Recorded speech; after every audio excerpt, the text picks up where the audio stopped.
Chapter 5. How to eliminate 50% of your business worries. If you are a businessman, you are probably saying to yourself right now, the title of this chapter is ridiculous.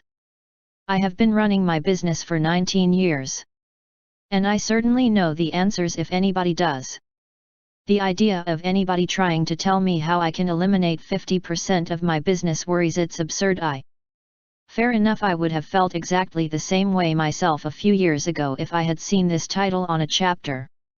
It promises a lot, and promises are cheap. Let's be very frank about it. Maybe I won't be able to help you eliminate 50% of your business worries. In the last analysis, no one can do that, except yourself. But what I can do is to show you how other people have done it and leave the rest to you. You may recall that on page 25 of this book I quoted the world-famous Dr. Alexis Carrel as saying, "Businessmen who do not know how to fight worry die young." Since worry is that serious, wouldn't you be satisfied if I could help you eliminate even 10% of your worries? Yes? Good. Well, I am going to show you how one business executive eliminated not 50% of his worries, but 75% of all the time he formerly spent in conferences, trying to solve business problems. Furthermore, I am not going to tell you this story about a Mr. Jones or a Mr. X or a man I know in Ohio, vague stories that you can't check up on. It concerns a very real person, Leon Shimkin, a partner and general manager of one of the foremost publishing houses in the United States. Simon & Schuster, Rockefeller Center, New York 20, New York. Here is Leon Shimkin's experience in his own words. For 15 years I spent almost half of every business day holding conferences, discussing problems. Should we do this or that, do nothing at all? We would get tense, twist in our chairs, walk the floor, argue and go around in circles. When night came, I would be utterly exhausted. I fully expected to go on doing this sort of thing for the rest of my life. I had been doing it for 15 years, and it never occurred to me that there was a better way of doing it.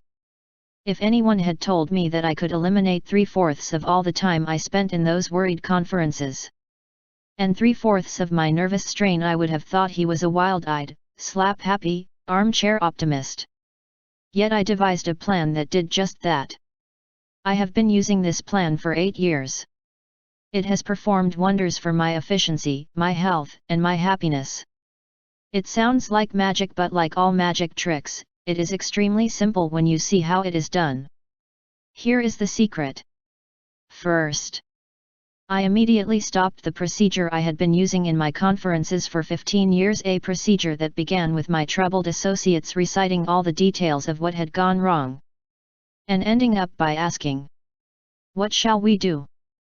Second, I made a new rule, a rule that everyone who wishes to present a problem to me must first prepare and submit a memorandum answering these 4 questions. Question 1. What is the problem? In the old days we used to spend an hour or 2 in a worried conference without anyone's knowing specifically and concretely what the real problem was. We used to work ourselves into a lather discussing our troubles without ever troubling to write out specifically what our problem was. Question 2. What is the cause of the problem?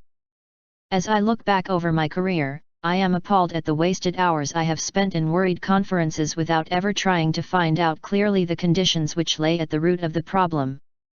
Question 3. What are all possible solutions of the problem? In the old days, one man in the conference would suggest one solution. Someone else would argue with him. Tempers would flare.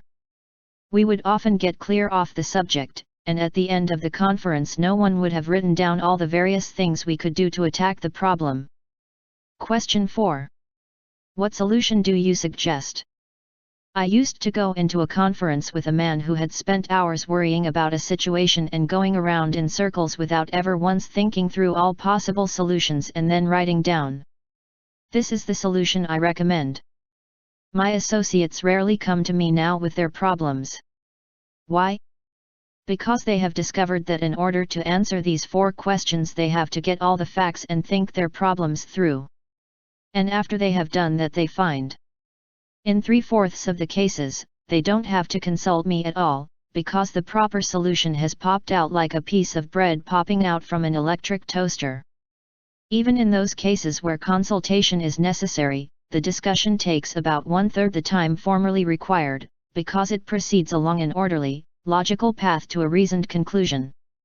Much less time is now consumed in the house of Simon and Schuster in worrying and talking about what is wrong.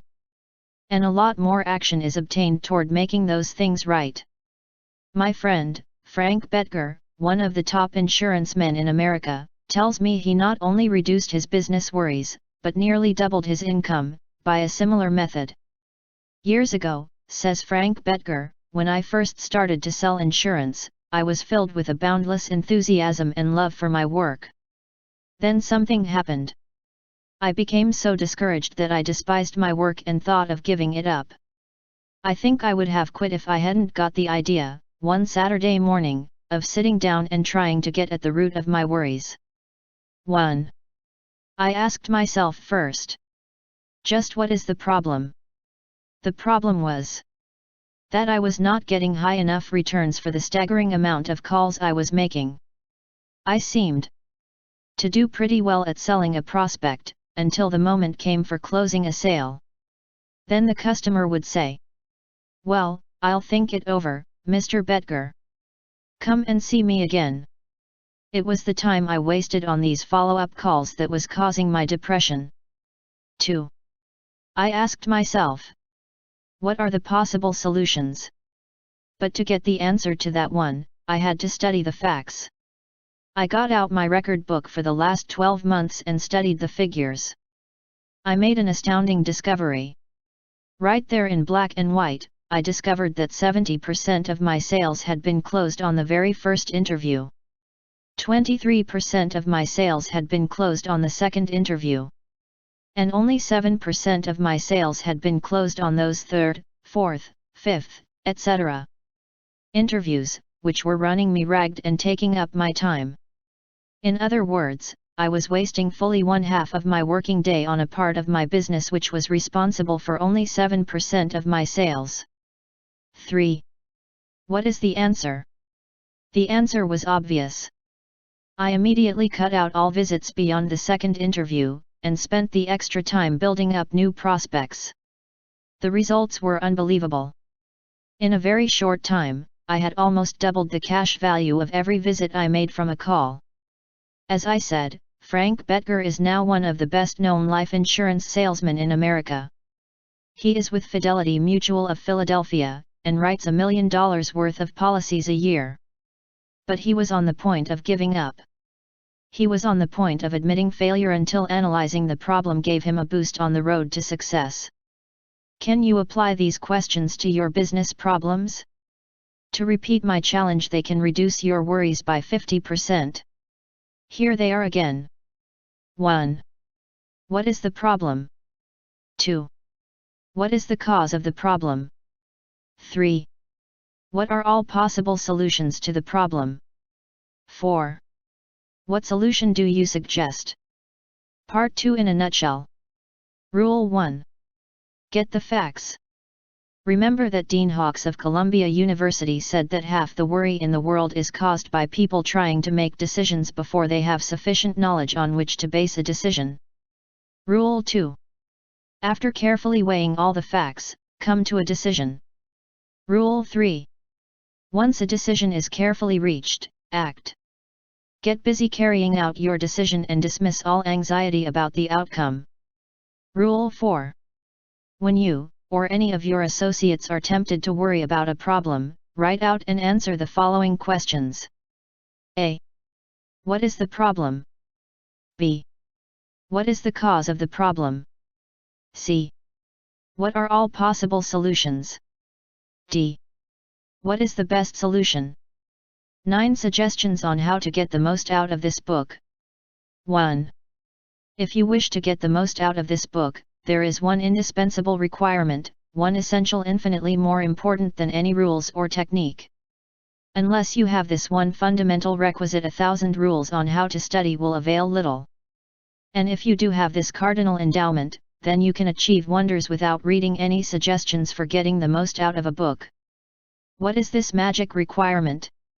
Just this: a deep, driving desire to learn, a vigorous determination to stop worrying and start living.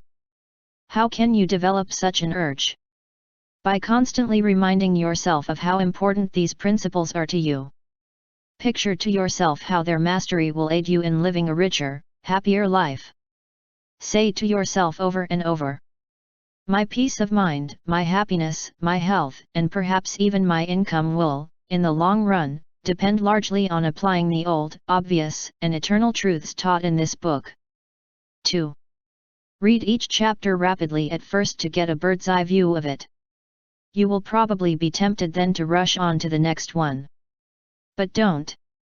Unless you are reading merely for entertainment. But if you are reading because you want to stop worrying and start living, then go back and reread each chapter thoroughly. In the long run, this will mean saving time and getting results. 3. Stop frequently in your reading to think over what you are reading. Ask yourself just how and when you can apply each suggestion. That kind of reading will aid you far more than racing ahead like a whippet chasing a rabbit. 4. Read with a red crayon, pencil, or fountain pen in your hand. And when you come across a suggestion that you feel you can use, draw a line beside it. If it is a 4-star suggestion, then underscore every sentence, or mark it with XXXX. Marking and underscoring a book make it more interesting, and far easier to review rapidly. 5. I know a man who has been office manager for a large insurance concern for 15 years. He reads every month all the insurance contracts his company issues. Yes, he reads the same contracts over month after month, year after year. Why? Because experience has taught him that that is the only way he can keep their provisions clearly in mind. I once spent almost 2 years writing a book on public speaking. And yet I find I have to keep going back over it from time to time in order to remember what I wrote in my own book. The rapidity with which we forget is astonishing. So, if you want to get a real, lasting benefit out of this book, don't imagine that skimming through it once will suffice. After reading it thoroughly, you ought to spend a few hours reviewing it every month. Keep it on your desk in front of you every day. Glance through it often. Keep constantly impressing yourself with the rich possibilities for improvement that still lie in the offing. Remember that the use of these principles can be made habitual and unconscious only by a constant and vigorous campaign of review and application. There is no other way. 6. Bernard Shaw once remarked, "If you teach a man anything, he will never learn." Shaw was right. Learning is an active process. We learn by doing. So, if you desire to master the principles you are studying in this book, do something about them. Apply these rules at every opportunity. If you don't, you will forget them quickly. Only knowledge that is used sticks in your mind. You will probably find it difficult to apply these suggestions all the time. I know, because I wrote this book, and yet frequently I find it difficult to apply everything I have advocated here. So, as you read this book, remember that you are not merely trying to acquire information. You are attempting to form new habits. Oh yes, you are attempting a new way of life. That will require time and persistence and daily application. So refer to these pages often. Regard this as a working handbook on conquering worry. And when you are confronted with some trying problem, don't get all stirred up. Don't do the natural thing, the impulsive thing. That is usually wrong. Instead, turn to these pages and review the paragraphs you have underscored. Then try these new ways and watch them achieve magic for you. 7. Offer your wife a shilling every time she catches you violating one of the principles advocated in this book. She will break you. 8. Please turn to pages 193 to 4 of this book and read how the Wall Street banker, H. P. Howell, and old Ben Franklin corrected their mistakes. Why don't you use the Howell and Franklin techniques to check up on your application of the principles discussed in this book? If you do, Two things will result. First, you will find yourself engaged in an educational process that is both intriguing and priceless. Second, you will find that your ability to stop worrying and start living will grow and spread like a green bay tree. 9. Keep a diary in which you ought to record your triumphs in the application of these principles. Be specific. Give names, dates, results. Keeping such a record will inspire you to greater efforts. And how fascinating these entries will be when you chance upon them some evening, years from now. In a nutshell. 1. Develop a deep, driving desire to master the principles of conquering worry. 2. Read each chapter twice before going on to the next one. 3. As you read, stop frequently to ask yourself how you can apply each suggestion. 4. Underscore each important idea. 5. Review this book each month. 6. Apply these principles at every opportunity. Use this volume as a working handbook to help you solve your daily problems. 7. Make a lively game put of your learning by offering some friend a shilling every time he catches you violating one of these principles. 8. Check up each week on the progress you are making. Ask yourself what mistakes you have made, what improvement, what lessons you have learned for the future. 9. Keep a diary in the back of this book showing how and when you have applied these principles.